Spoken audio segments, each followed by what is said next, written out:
Yes, welcome back. Game winning drive. World Cup Survivor. This is part 3. Group stage is wrapping up. We're here today to talk about what we've seen so far.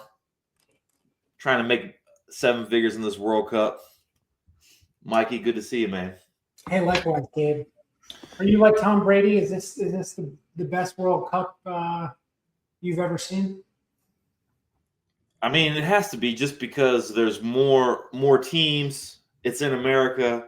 We're seeing all the world enjoy the continent. U.S. is like not bad. Yeah, I actually am getting like the same vibe. Usually, a lot of times, United States is kind of a pariah amongst the rest of the world in some situations, especially as it relates to soccer. But I think I don't know.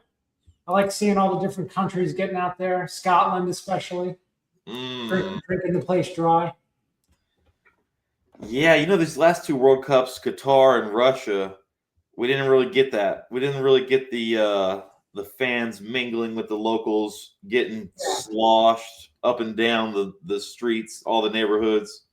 I think people are having a good time here. Yeah, I mean, could you picture just a fraction of that happening in Qatar? People just doing no go. That ain't old Shaky ain't gonna let that happen. I mean, in Qatar, all the kegs were cleaned out for much different reasons than compared to when Scotland. Yeah.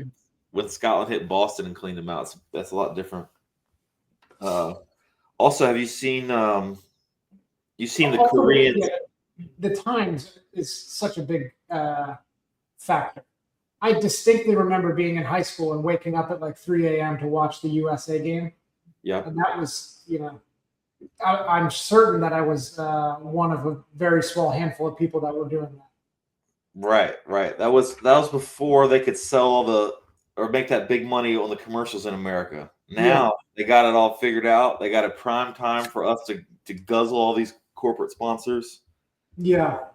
And yeah, dude, it's great. I'm glad we fired some entries. I wish I fired more entries.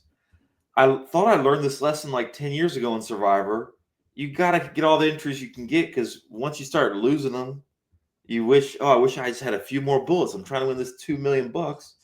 Yeah, I mean, we were talking about the overlay, and we had our predictions or whatever. I think ultimately there's about 100,000 in overlay, which is certainly nothing to sneeze at. Yeah, kind of sad that we're like promoting it because it's fun, but like it would have been sweet if we want people to do it, but we also want overlays. So like also don't do it. Right. It's a funny kind of, not paradox, but just conundrum. Yeah, I agree. And since we've done part 1 and part 2, Splash went and announced this big NFL Survivor, which maybe the same situation applies, but we're going to talk about that in a different episode. It's not today. Today I wanted to just talk about how cool the World Cup was, review some group stage action, including our strategy and maybe what we did good and what we did bad. Yeah, I do want to talk about that. And also talk about the knockout strategy.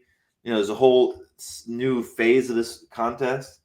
Also, if you missed out or you need some more action, or you're just seeing so much World Cup content and feeling like, dang, I should have got in there, there's a new $1 million contest, a new way to win 7 figures.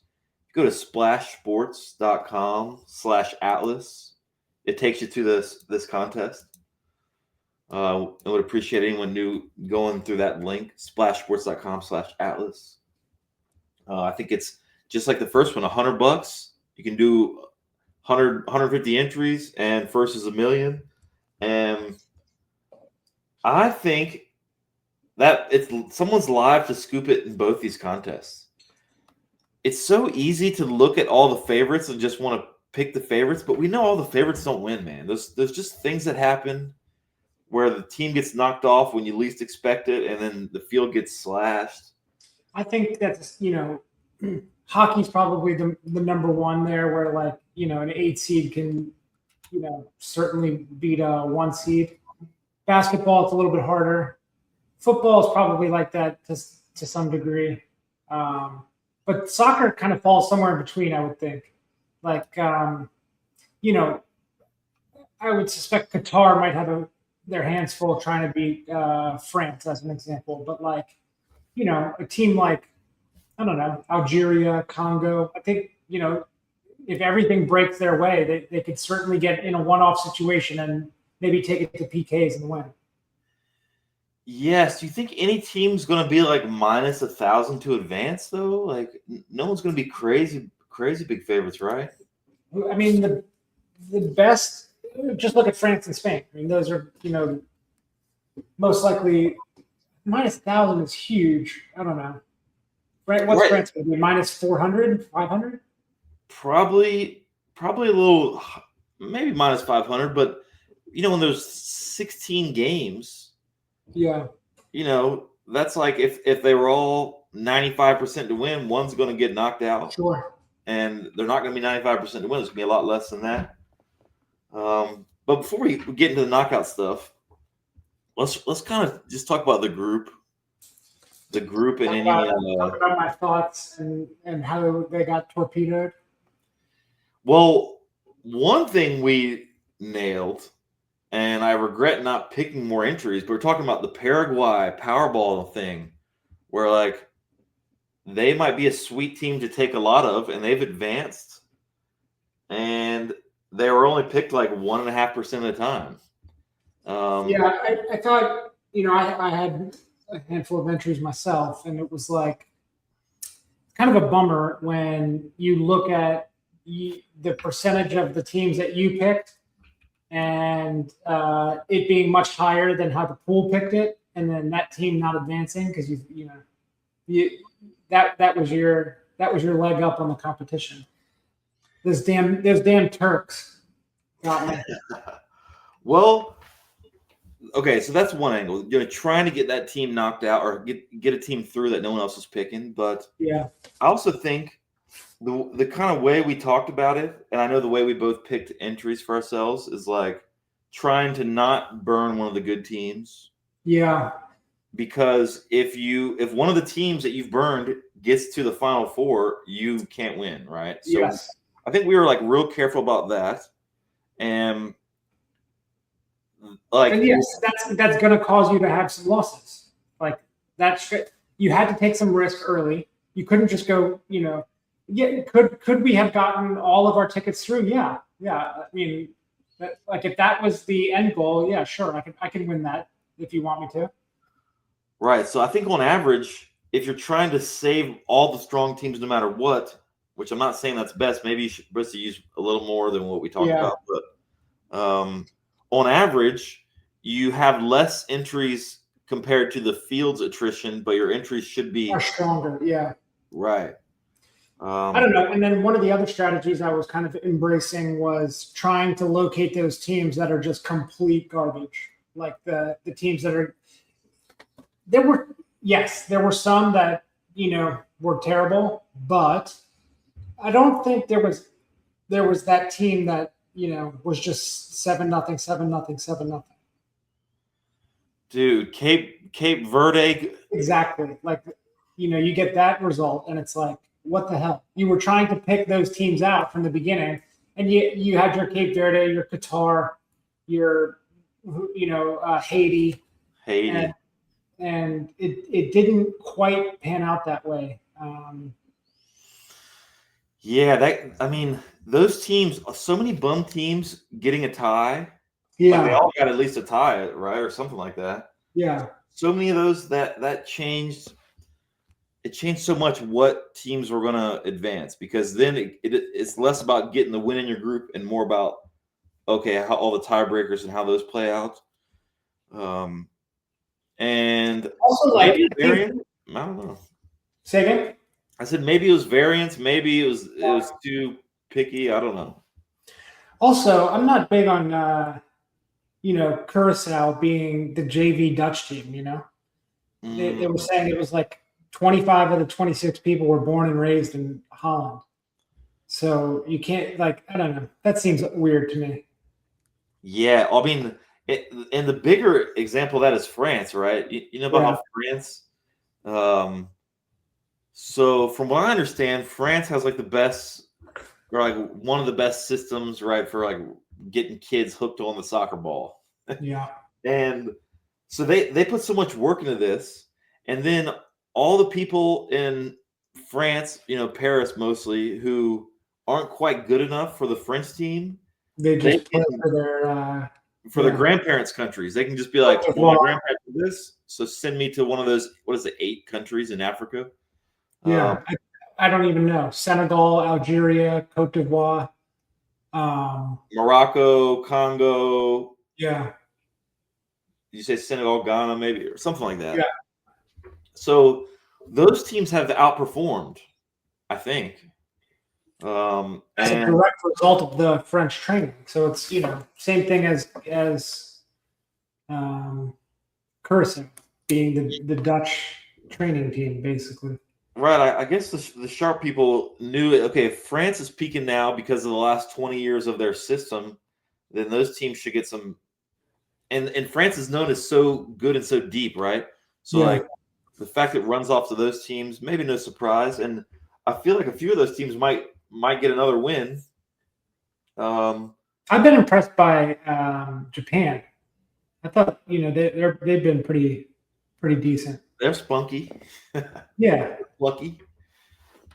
So, or one more thing about the group stage before we start talking about teams is like I know I was like into trying to pick all those middle teams, yeah. and they kind of cannibalize each other. In what way? Where it's like, oh, I want Scotland and Uruguay, and for the last spot, they're fighting for the last spot, kind of thing. I mean, not exactly that, but Right. I see what you're saying. So you don't even know who to root for, but if you have 20 entries, you're just like hard to know who to cheer for. every time the broadcast puts on here are the third place teams and like the current rankings of them, those are all the teams that I picked, basically. Right. So like as one gets knocked off and one jumps, I'm not even gaining entries. It's just Yeah, exactly. um and I didn't really sprinkle any of the top teams because I'm so just like scared of burning a team that's going deep, man.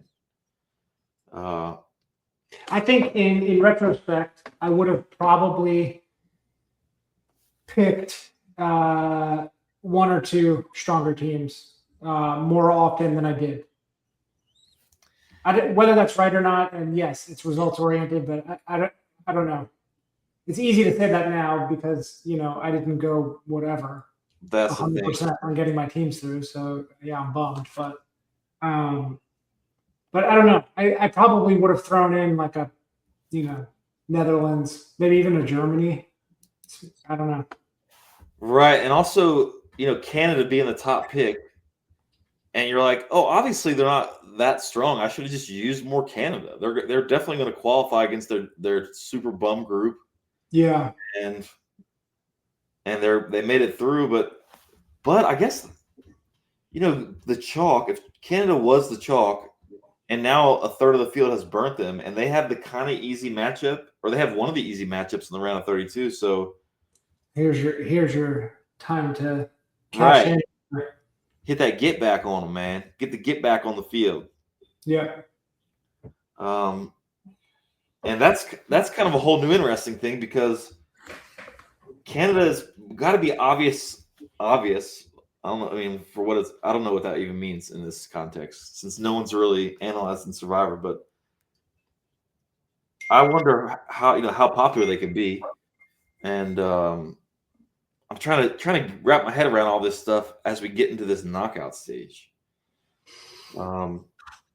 it was. What did you think about the stats of the overall ownership of these of the teams in general? You mentioned Canada being super owned. That in itself was like, I don't know, a little surprising to me.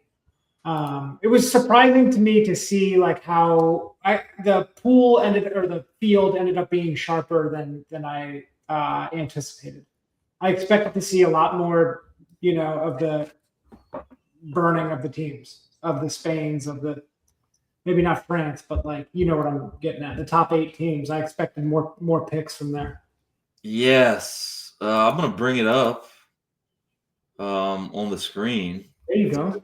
So we can look at it. It's weird, man. You know, like when you see it, it's like obvious. I know. That's the other thing. Is like when I looked at it, I was like, damn, like of course I should have picked Switzerland. Of course I should have picked these teams.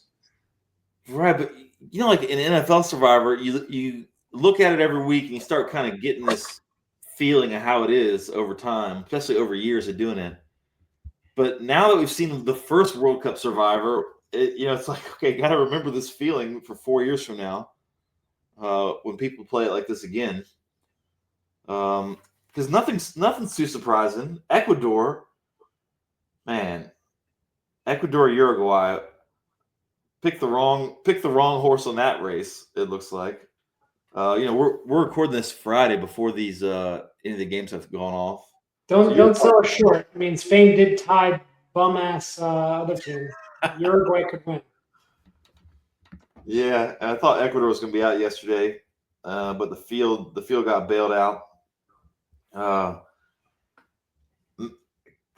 I mean, Mexico seemed kind of high on this too. Like so many people go to Mexico.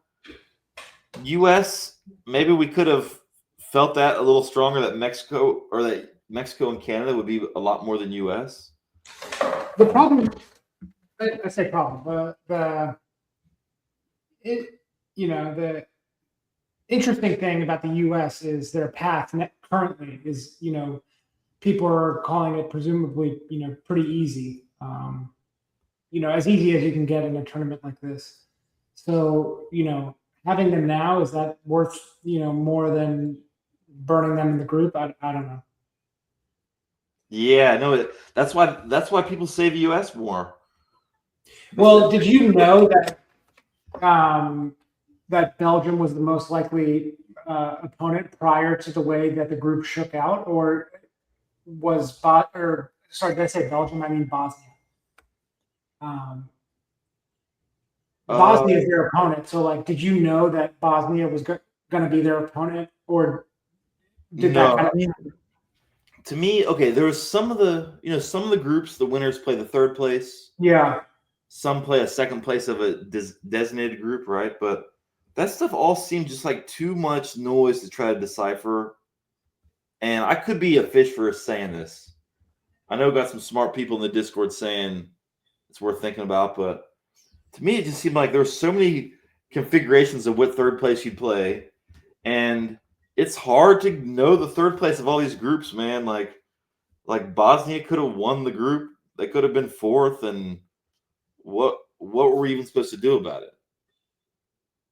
Yeah, I don't know, and also I don't know if there must be a line somewhere on U.S. Bosnia already because it's now determined, right? Yeah. Another thing to consider, idea here is like, okay, yes, everybody picked Canada, but like, now what happened? Let's say Canada goes to like the Final Fours or something. Like, how is that going to impact the rest of this tournament? And you explained it earlier, but like, this is two separate games here. The first game has essentially concluded, or will conclude today and tomorrow. And then another game is beginning, and I don't know. I'm very curious to see if some of these super highly owned teams that made it through, if they actually go deep, how that's going to impact the rest of this. Right. Just the list. Just going off the list right here. I think like Ecuador has gone from like, oh, they're bumming, they're out, to now they could maybe make a run. They have. Their bracket is like the elevation bracket in Mexico City. You know about this, dude? Yeah. Like, I mean, I've kind of thought about this elevation stuff from all the UFC fights they do at elevation, and it's like noticeably people get tired at the elevation, right? Okay, so it must be harder. You got to be trained and acclimated, but also like pro teams know this. And they can make everyone sleep in those tents that deprive them of oxygen to get them ready for playing at super high elevation. And Ecuador, is from a homeland of high elevation. So is that like a superpower of, if Ecuador or Mexico get through and they're playing England in the round of 16, is it skewed more toward one of them? I don't know. How many percentage points can that give you? Dude, Mexico just has not lost at this stadium like in forever. So it's worth something. I mean, we need some narratives to go off of, Mikey. There's 32 teams to pick from, dude. How are we going to narrow it down? Like, Canada seems this obvious choice in this knockout round, but if everyone's on them, that's not our style to just load up on them, right? Yeah, I mean, the next phase of this, we're talking about it, is like it's difficult because yes, you have your tickets that made it through, and you have to control your picks here in in this round of 32 to really avoid boxing yourself out in the future. So if you're going to take basically you can't just willy-nilly take a team and then go to the next round and be like, okay, we're at the round of 16. Let's take this and this. There's a lot more to it than just making some wackadoo selections. Dude, you cannot be willy-nilly in these bracket survivor things. It will set you up for ruin. What you really want to avoid is taking a team and then getting to whatever round of 8 or 4 and being like, shit, I actually lost. It's already over. Like maybe that's an extreme example, and it will happen to some people, but like, I don't know. That would be brutal. Dude, I know. Just we played some March Madness Survivor with some friends a few months ago, and having one of our buddies do that, where he just didn't look at the bracket and just didn't realize that the clash that would happen. And he's like a smart guy. We're trying to win. Astute viewers of the podcast will know. And know him or know that not to do it? Jamie. Oh, yeah. Jamie, yeah. We got to get him back on when football starts. Maybe we'll bring this up again. But like you're trying to win. You're doing seeing the money lines, seeing, I'm going to save this team. And then you get to the end and realize, you saved 2 teams in the semifinal who are on the same side of the bracket. So you have no one in the final. Like, oops. And I don't think we weren't even doing like double picks in that bracket. The fact that there's the quarterfinals here where there's 2 picks you have to make from them, that makes it a lot harder. I feel like everyone who's playing this, if you're really trying to win the $2 million, you got to be drawing a bracket, or you got to be printing it out and slashing stuff and figuring it out. Where do you think this tournament lands in terms of like total number of winners? Okay, I can go first if you want. Okay, go ahead, man. I'll try to just count whatever you say. I think it's going to be high, and the reason for that is if we're looking at this that you have pulled up on the screen right now, a lot of these teams that were super highly picked made it through. So there wasn't the level of carnage that you might have anticipated in if let's say like a Canada or Switzerland didn't make it through. Uruguay, remains to be seen, I suppose, but like, most people are going to be, I shouldn't say most people. There's a lot more people that are going to make it through here than didn't. Dude, I mean, it's going to be half the field's getting wiped out, it seems like.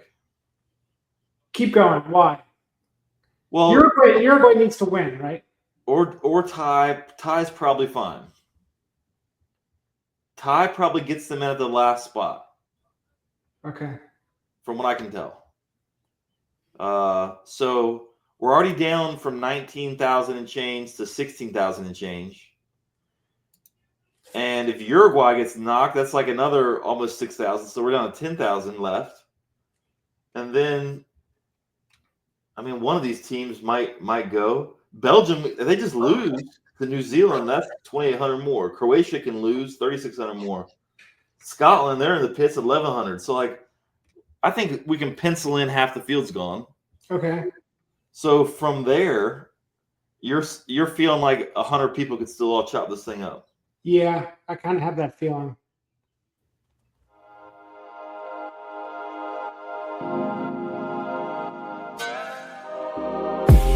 Don't get caught scrambling for a proxy. Set up your entries at pbjsurvivor.com. Hey, Mikey. Hey, Gabe. Hey, I don't know what happened there, but the commercial just took over. Yeah, we're talking, how many people can make it to the end here, and I don't know if there's not. That's the other thing is like, what does carnage mean in this second phase of the tournament? Like, even if France gets upset in whatever, let's just say they lose in the round of 32. Like, that's not necessarily going to send a whole bunch of people packing. Okay, yes. So just imagining how the field could get knocked down. If everyone's saving France for the final game, and the round of 8 they lose because they're going to be playing probably Netherlands or Morocco if those teams get there, or they got knocked out by Germany already. But if everyone's saving them and they get knocked out, then everyone's like the entire field doesn't have the full slate to choose from in the Final Four, right? So a lot of entries could already be, even though they can pick to get to the finals, they might not have a finals team left. Yeah. So, these bracket survivors are weird because people can get eliminated not because they lose the game, but because they get to the place where the team gun on picks. You're right. Also, just thinking about chalky spots, the Canada spot really jumps out. And we still have to see what entries survive because their software you can't see like, okay, how many people pick Canada and pick Uruguay, like right. the combinations. Next time we'll have it on the Survivor Atlas, guys. There's too many little cool things that players want to see, I feel like.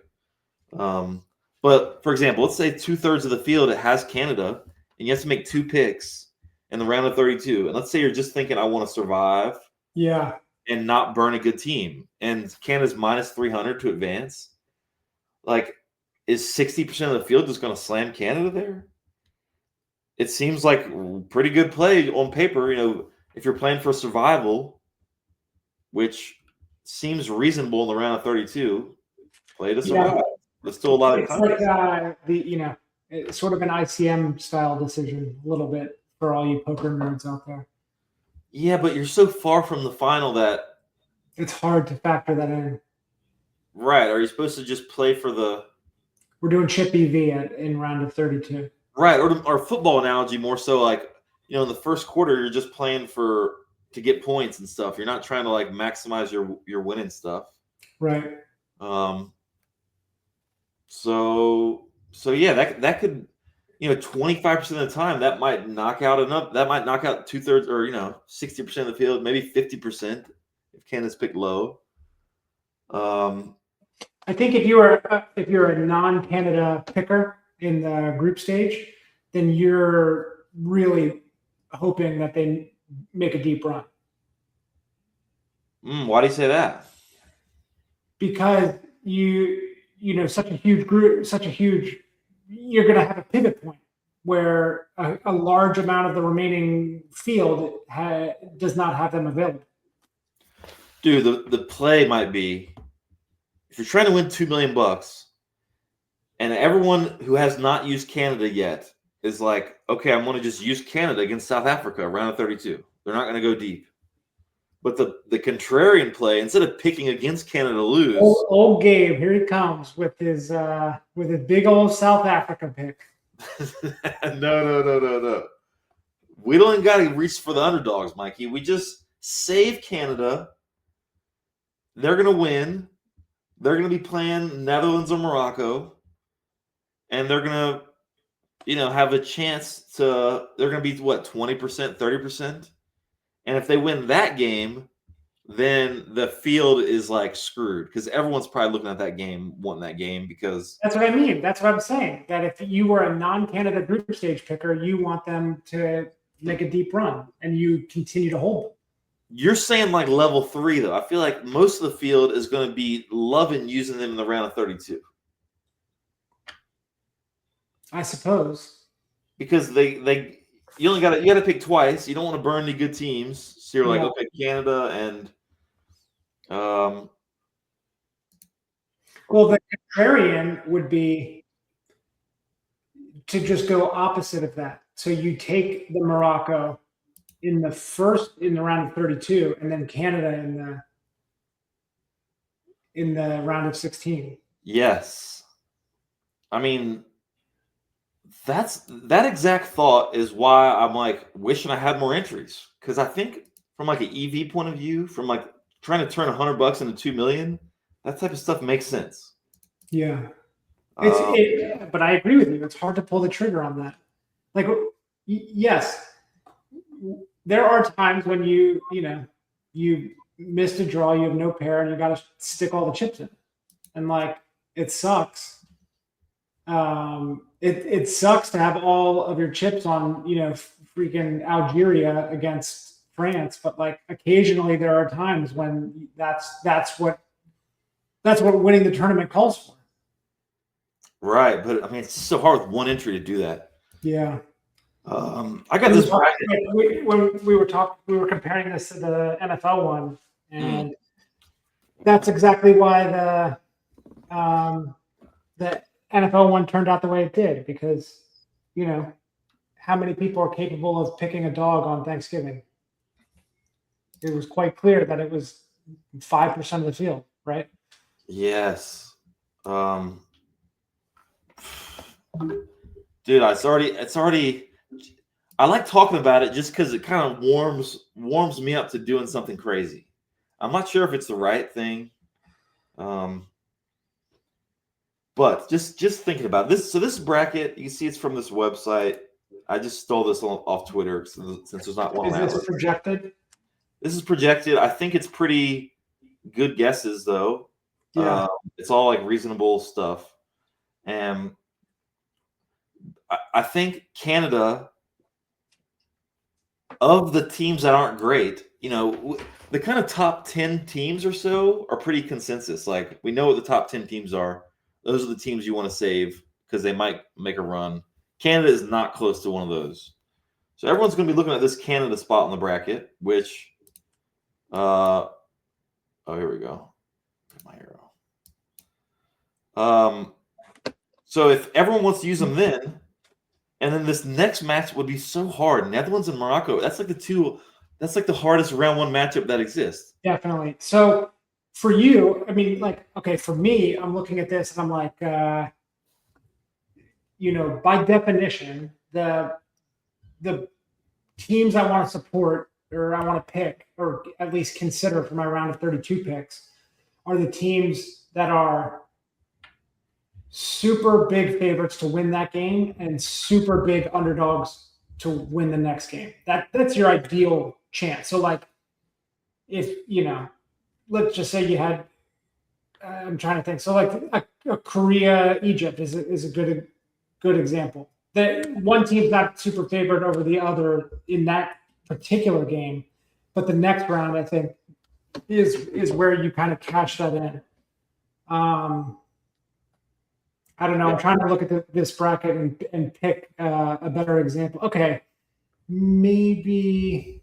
I mean, this corner, and that Canada spot are the ones kind of speaking to people. Yeah. Okay. Bottom right. If you're looking there. I think Switzerland, Colombia are probably like. I don't know. And that's another thing. Like, you're never going to burn Switzerland and Colombia as your two picks because then you got, a guarantee. Well, assuming both of them win, you're going to have a guaranteed not available option in the round of 8. Right. You don't want to do that. You don't want to pick teams close to each other in the bracket. I feel like all these terms and concepts that don't have names yet, so it's kind of to speak on. Like in NFL Survivor, we have all these like slang or vernacular for concepts, but Like, there's yeah, pretty unique stuff in we should bracket. come up with it. You know, we were around when people invented the squeeze play and all that stuff. We need Right. to invent the terms. In poker, who invented the words "click it back"? Right. Right. That's like now it seems so common. It's ubiquitous, right? But Yeah. someone had to be the first one to say "click it back." But that's a different show. We'll talk about that, dude. Back to this bracket, though. I feel like there's the concept of what you said, where you got a big favorite this round who's in trouble next round, and that's kind of like the way to identify your top pick here is your projected winning percentage chance in round of 32 minus your win percentage in round of 16, and then look at the disparity. That'll help guide you on your pick.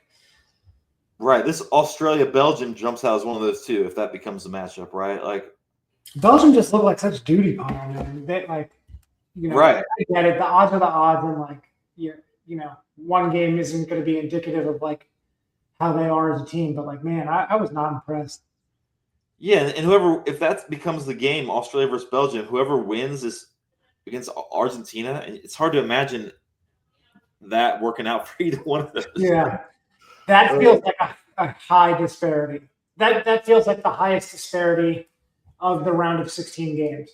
Like Norway, Brazil, that's like, to me, like, although you saw Holland say that they can't win, but whatever. That feels like more of a toss-up than the others. In the round of 16, maybe England, Ecuador, I don't know. But you were talking about that elevation garbage. I don't know.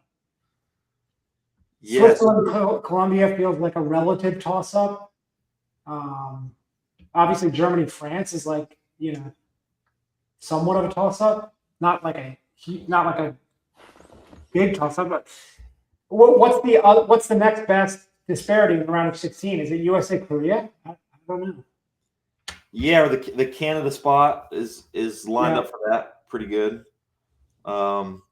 Also, just like we have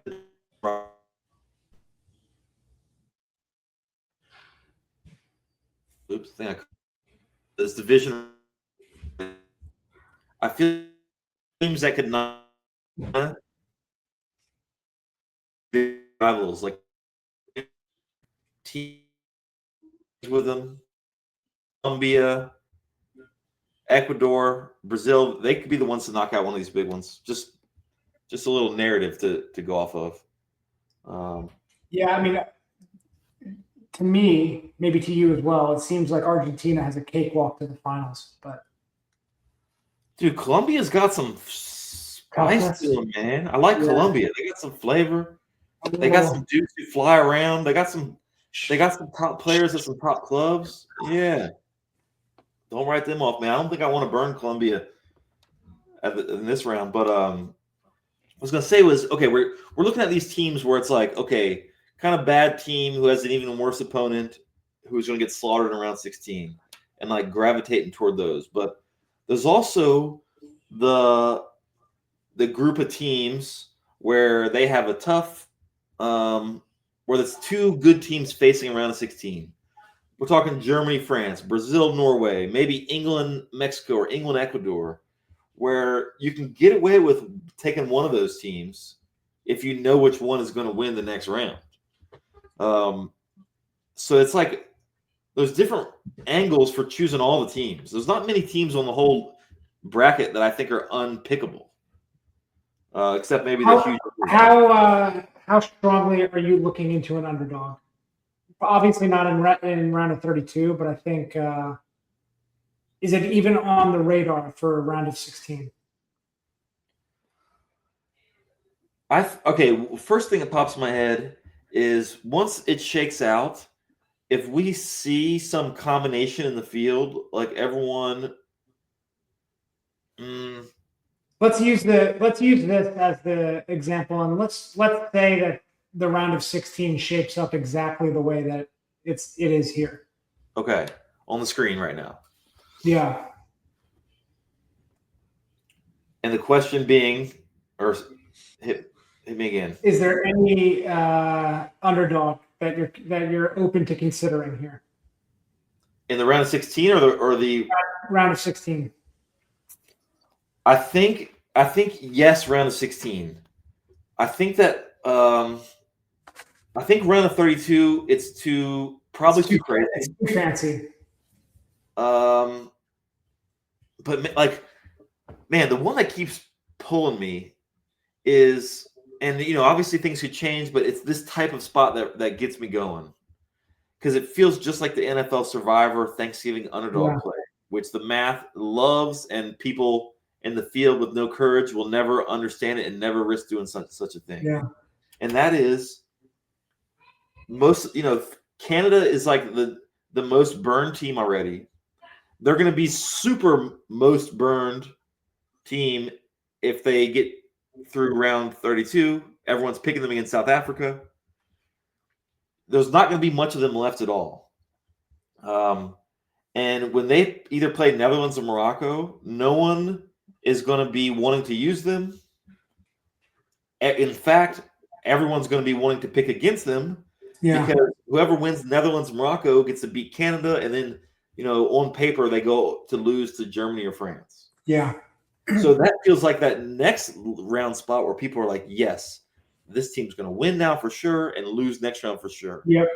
So just in my heart, it feels like that type of leverage might be like insane. It might be 2,000 people on Netherlands and 0 on Canada in that round. Well, and sounds like one, maybe. Sounds like one if I can make it there, right? So that's, of course, a couple of weeks out, it's easy to talk about it, but I'm playing this to try to win the $2 million. And if I'm just saving all the good teams like everyone else and picking Canada round of 32 with Belgium and whoever, it just seems like I don't want to chop with 100 people, dude. 2 million divided by 100, 20K. Yeah. What am I going to do with that? What am I going to do with that? I mean, obviously it's cool if you can lock in 20K, you're doing it, but like, I need 20K like I need a hole in the head. It just, these things, man, these contests where it's winner take all, they seldom work out the way all the chalk plans to take the easy money, right? Oh, I'm just going to get the 20K. Yeah, maybe for like a 9-game season or something, you can get away with that at times. But like the NFL, when they, when it's 20 picks, or this when it's double picks in the rounds, it's difficult to navigate. Yeah, man. Yeah, so I'm looking for stuff like that. Also, I'm trying to think of that in terms of which of the medium type games to pick. For example, Portugal, Croatia. Yeah. Portugal maybe has some deep run potential. Croatia seems kind of bad. The winner probably plays Spain, so that doesn't really fit in one of these boxes, or does it fit one of the boxes we're talking about? That dude for Croatia, I remember him from like previous World Cups. He looks old now. Modric or Perisic? I think it's Modric, the long hair guy that wears the. Yeah. Well, he's seems kind of like he's been playing in the last like 14 World Cups. Right. He hasn't aged either. He looks kind of the same. Yeah, looks exactly as I remembered him 25 years ago. Yeah, he's kind of a big deal, though. I'm not sure if he's got enough, skills to get them through. Man, what a bummer that Turkey ended up being. I know we're talking strategy here, but I got to go back to that. I distinctly remember watching, again, going back to, I think it was the South Korea one. They had this dude, this bald head guy. I think his name was like Sash, or like Hassan Sash or something like that. I remember that dude was awesome for Turkey. And like that was playing a part in my mind as I was like filling out these group picks. And I was like, oh yeah, Turkey's got it, man. They got some players. Yeah. And, boy, was I wrong. Dude, it's hard to know, we can't be full-time soccer fans, right? We don't really know how, the ups and downs of the talent, the ups and downs of the managers or their situations or. Oh, but I don't know. I'm partly to blame because, like, in my mind, I feel like I'm 25, And I was, like, watching the previous World Cup not too long ago. And, like, all these people that I was watching in the previous World Cup, I'm like, oh, that dude will surely be back, and he's going to score, like, 9 goals. And they're like, oh, yeah, he's, like, 48 now, dude. Right. They're all just commentators. Like, you got Landon Donovan in the booth. You're like, Landon, we need you out there, dude. Why are you? What happened, dude? I thought you were playing tomorrow. Dude, you had a great touch. Clint Dempsey look old. Right. Why isn't he playing, dude? He can win some headers. Yeah, exactly. They're like, oh, this kid's coming on for Croatia. He is 16 years old. Right. Netherlands, like Robin Van Persie is just not there anymore. Like, shouldn't he be kicking in the shots? Some good analysis right there. Okay, your gut, Mikey, what is your gut telling you for this stuff? So we can try to dig in a little bit. Just how to win the 2 million. Like, maybe we don't get funky till later. Really the bottom right bracket here. Whether it be Switzerland or Colombia, I'm pulling that direction. Hey, that reminds me, because Argentina is like the king of that corner of the bracket. And I know one of my entries, maybe even a couple of them, I used Argentina, and those entries are surviving. So I'm trying to already set up my slingshot on those, because you have to get the Final Four right. Yeah. And if I don't have Argentina, because I've already burnt them, a little bit of fancy play syndrome, we call that, then you got to set up the underdog that knocks them out, because you can't win unless they get knocked out anyway. You already made it clear that you're jacked up for Colombia. Right. So as you're drawn to this, with those entries I'm thinking about, I feel like I can't touch any of these, because whatever gets through, maybe Switzerland can take them out. Maybe Ghana, dude.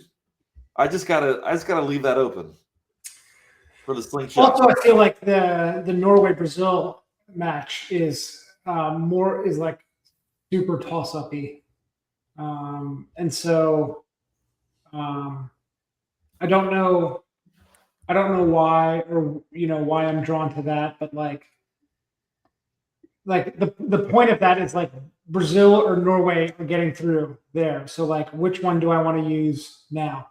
And the answer is I'm not sure. Yes. And okay, we should dig into this just for a minute before we get out of here. But like, there's these different spots like that where you see the clash coming, and you could split your entries, whether it's Brazil, Norway, or Germany, France. You split them now, and then just hope that entry works out. Save that team through it, if that makes sense. But yeah. But if there's a few of these choices and you want to split your entries and kind of cover all the bases, then you're just turning your 10 entries into only 3 or 4 or 5 surviving entries, right? Like, do you really want to burn them all in advance? Where maybe just being safe and picking Canada and keeping those options open for whoever wins the game later. Like, it's kind of weird to think about. Yeah. Like keeping Brazil and Norway, if you keep both of them, and then whoever survives, you'll have them. Or you can like stake your flag now and say, okay, I think Brazil's taking out Norway next round, so I just take Norway this round. Keeping yourself open to it is cool, but that means you have to burn a team somewhere else that might impact your future eight. And this is where I start thinking about this stuff, and I feel like we need more words we need a bigger vocab to talk about this, because it's I like it. we're still in the infancy of the vocabulary establishing stages of this. Yeah. One thing I think about is like my anchor teams, and that's like the teams that you think, oh, they can win it all. Sure. And like you don't want to be burning them, but if you have a few entries and you know the final isn't going to just be perfect, where every just favorite team wins and it gets to the perfect, whatever, Brazil or Argentina against France or Spain. What about this notion? Picking the team, I don't know. Yes, chalk could make it, and this picture that you have on the screen could be the Final Four, but like, what about picking a team that you think is going to make it to the Final Four? That's a dog. So like, I don't know, take like a Netherlands or like a Portugal, maybe Colombia, maybe England or Norway. Okay. And like playing for that, like making that your build everything around that. Yeah, like you can imagine a script where one of the anchors gets knocked off. Yeah. So you burn the anchor early, whether it's like maybe Argentina versus Cape Verde. You're just like, okay, I'm burning them early, but you have to, just as long as you're mindful about who you're setting up to play them. I guess another way to go about this would be to fill out a bracket, like fill it out, and then just make the picks that would win if that bracket won. Yeah, I mean, the way I've been doing it is having a bracket and trying to go in reverse. Yeah. Like thinking, I kind of want this little group for the end and a kind of slightly bigger group for the round of 8. Yeah. Because if you just go off a bracket from now forward, I think you end up being dependent on other things, kind of. Yeah, but like if you let's say we take it's hard to predict an upset, but like let's take your upset. If we just take Colombia over Argentina in that Final Four, and then we build our picks backwards from that. That means like we definitely, of course, we want to take Argentina over Belgium. That's our pick there, because we're, like you just said, they're setting it up for the Colombia over Argentina pick.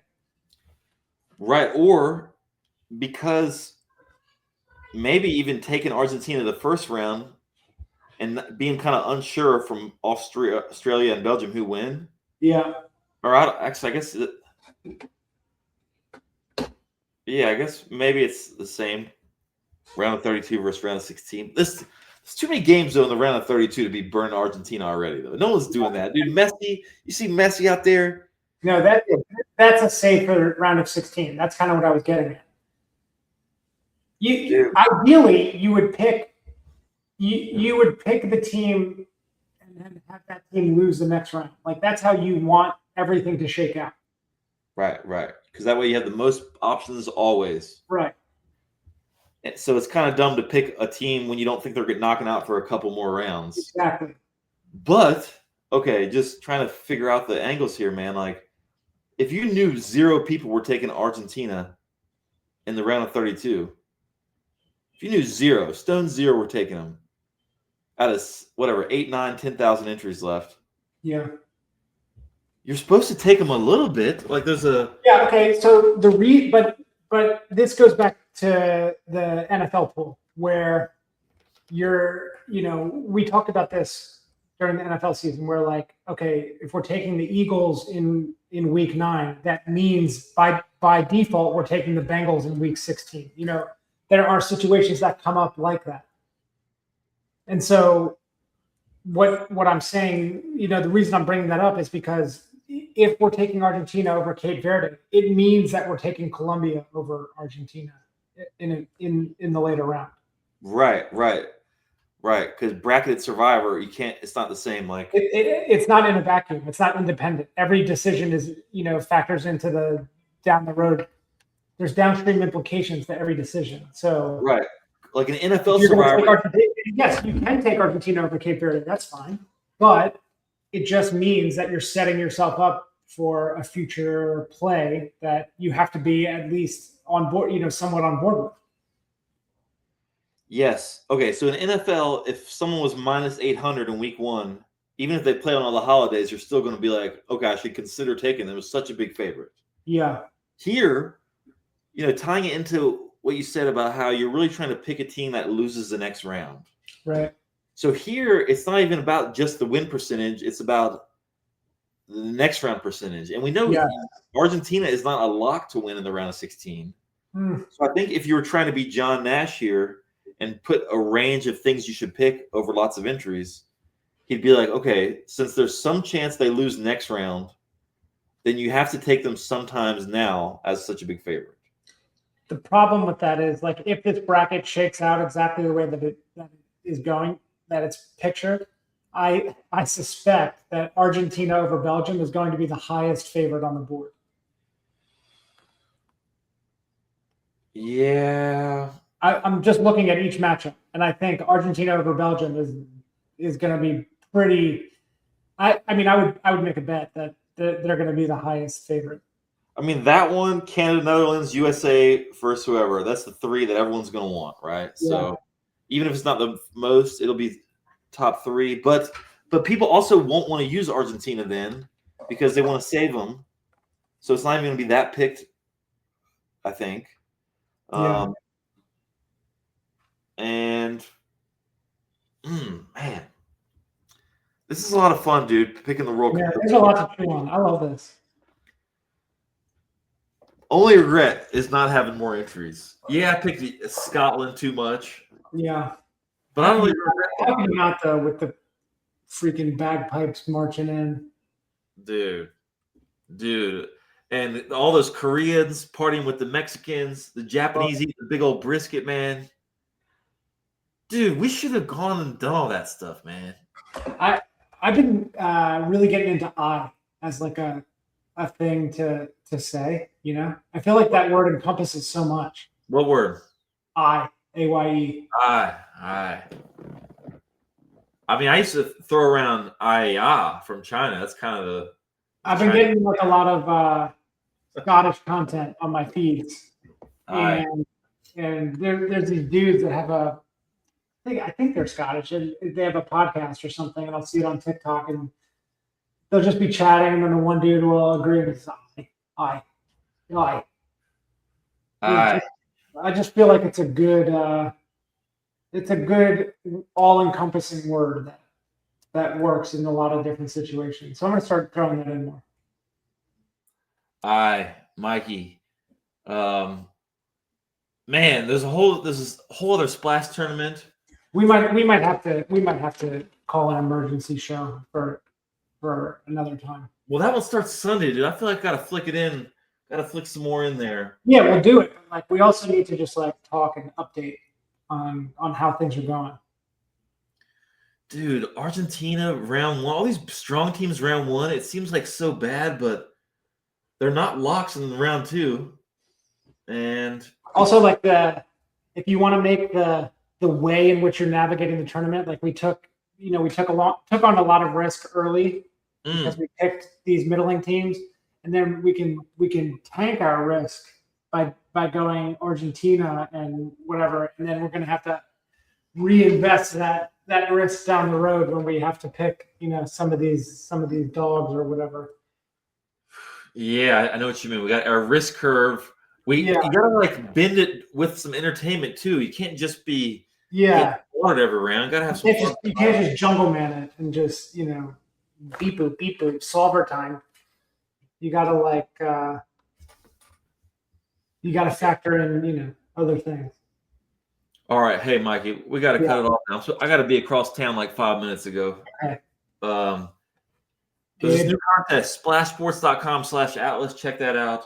Also, we're getting closer to NFL Survivor. So Mikey and I, we're going to be focused on that real soon. Everyone, thanks for tuning in. And if you're new to Splash, use code Atlas when you sign up for a little deposit bonus. You got to deposit a few $100, 30 something. All right. Thanks everyone. And good luck. Hope someone in our community wins 7 figures. Bye. See you.